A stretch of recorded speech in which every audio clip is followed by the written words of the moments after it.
সকলোলৈ ৰঙালী বিহুৰ শুভেচ্ছা জনাই আজি মোৰ আন এটি ভিডিঅ' আপোনালোকৰ মাজলৈ লৈ আহিছোঁ। আজি মা দেউতাক আমি সপৰিয়ালে এটি সেৱা ধৰিলোঁ আৰু আজি হুঁচৰি আহিছে, সেইটো কাৰণে চাহৰ অলপ যোগান কৰিছোঁ আৰু আজি আপোনালোকক মই দেখাম চাবুৱাৰ হুঁচৰি দল।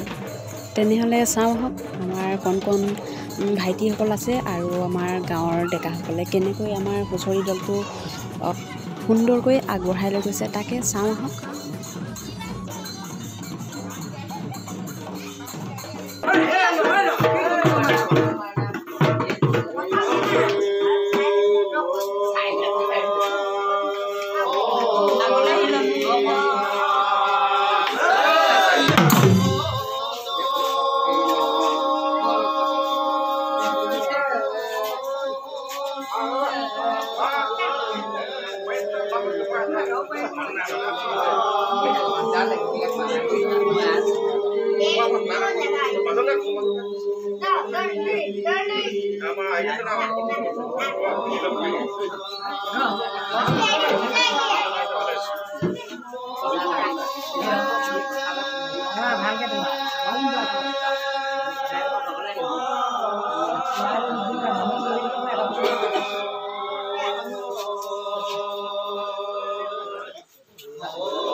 Why you?